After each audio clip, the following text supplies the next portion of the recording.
Hey there, here I review movies and television shows. Today I want to talk about the new sci-fi horror Alien Romulus. It's a continuation of the Alien franchise that is set between the first and second movies.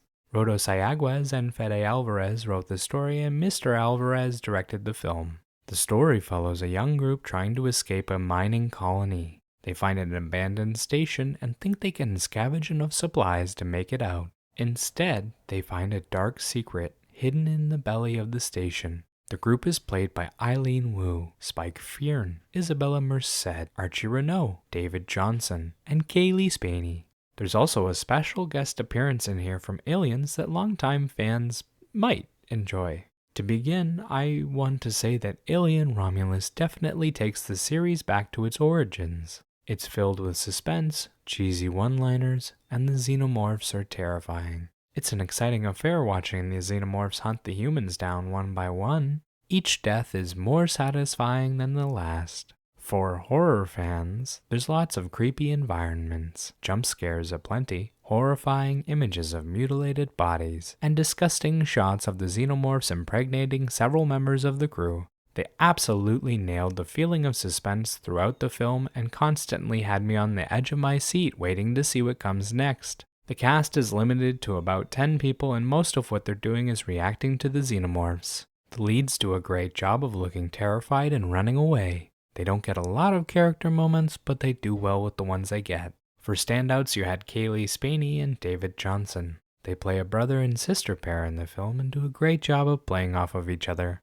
David Johnson gets to play two versions of his character and does a fantastic job with both. At first, he's weak and feeble, and he comes off as pathetic. Then an event on the station causes him to gain confidence and competence, and he goes from a weakling to a super soldier in a highly realistic manner. Johnson played the transition beautifully.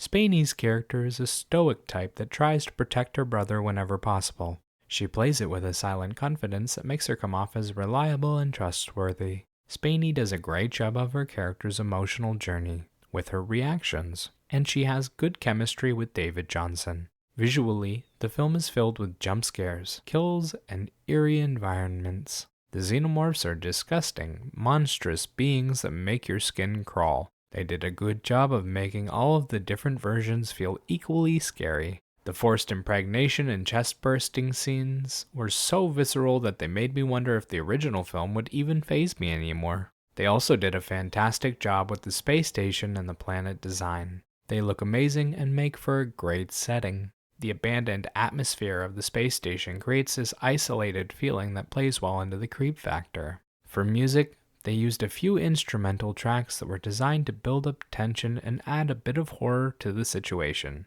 The tracks are simple, quiet, and often get overshadowed by the rest of the scene, but they do add a touch of spice to the mix. They also used a lot of silence. It works well to help with the isolated feeling of the space station, but isn't overly memorable. The silence came with ambient noise and was often used to build up the suspense in a scene. They used it effectively to create some amazing jump scares.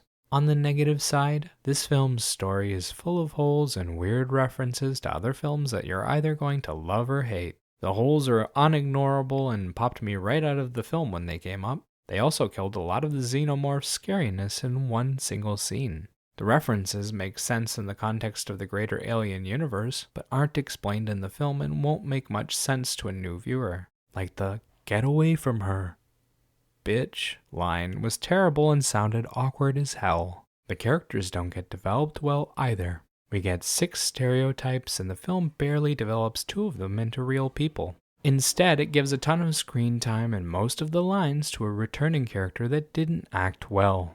It wasn't even the actor's fault. The director decided to do one of those weird celebrity death masks and it looks awful. Finally, the visual journey was overly dark and at times you straight up couldn't see what was happening. Like there was one scene in a hallway where they see facehugger hives growing on the walls of the ship and the music is playing like it's a big reveal. All of it's shrouded in shadows and barely visible though. It's frustrating and at times they failed to capture the action in a coherent manner because of it. Personally, I found this movie to be a worse version of the original film. It follows all the same story beats, does all the same types of deaths, and has a bunch of bland characters who exist to die. The visuals are a minor upgrade in places, but they overuse darkness a lot. They also tried to shoehorn in a connection to the Prometheus films that doesn't make any sense. Some people will enjoy it, but I thought it was dumb.